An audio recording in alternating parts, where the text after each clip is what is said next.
It's interesting. I'll tell you one thing that I do notice is that people use music to drown out their problems. They use it as a coping mechanism, or they use it as a means to be okay with their problems. I mean, you see it every day. You get in your car, the first thing you do is before you even pull out of the driveway, you have to turn on the music. You have to turn the volume up, and you never give your mind time to process things. You never give your mind time to understand, your own life, your own self, because you're just drowning out your problems. You're drowning out your situations with music. It is a coping mechanism.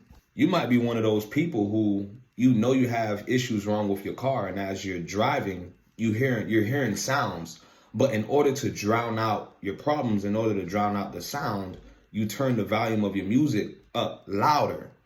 That could be a sign that you're okay with failures in your life. That could be a sign that music is a coping mechanism that shows that you have problems in your life and you're not willing to do anything to fix them. All you're doing is willing to sweep it under the rug. Your music addiction is killing your productivity. It's killing your ability to reason and process and make clear judgments. That's why, as people, when you're trying to find a specific location and you're driving, what's the first thing that you do in order to get your focus? You put down the volume of the music so that you can actually focus in on what you need to do. A lot of us need to put down the music. A lot of us need to turn off the music in order to focus on what God has called us to do. And we can't be at our full capability in order to do these certain things unless we turn off the music. Music addiction is sweeping the land, and it's causing people to be failures. It's causing people to be okay with their problems. I mean, you're probably one of them ones who goes to the gym and you cannot lift weights. You can't train how you want to train because you don't have music. Oh, I forgot my AirPods at home, so I'm not going to the gym. You're probably one of those people. Well, I had a personal trainer when I was training to get into college football. I had a personal trainer. Every time I showed up to the gym, he told me headphones down, AirPods off. You're training without music.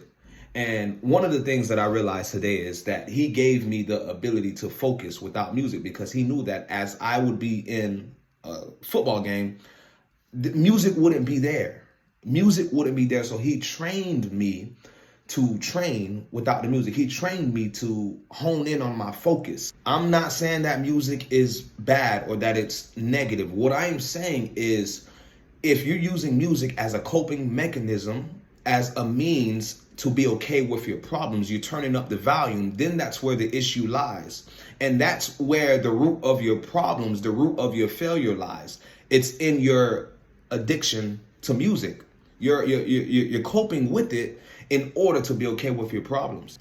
I started making better decisions because I was able to turn down the volume. I was able to self-reflect and digest, okay, why am I failing so much in these specific areas? Why can't I move forward in my life? Why can't I do this? Why can't I do that? Why can't I progress? And you won't have the chance to ask yourself those questions if, as soon as you get into the car, you're turning up the music and you're jamming and you're listening to the 808 beats and all of these different things. A lot of that stuff is used to keep you dumb. A lot of that stuff is used to keep you docile. I'm at a point in my life where I need more information than I need entertainment. There's information that God is trying to get to me, but I'm constantly listening to loud music. I'm constantly keeping myself from honing in and focusing and reasoning and self-reflecting. Oftentimes, God speaks to us in our self-reflections, but we're unable to hear him. Why? Because we're always keeping the music on. We're keeping the party going. Turn off the music. I challenge you to turn off the music for at least 30 days and see how your life changes. Turn it off. When you're in the car from your transition from point A to point B, turn off the music. When you go to the gym, turn off the music. Kill the entertainment and see how your life changes.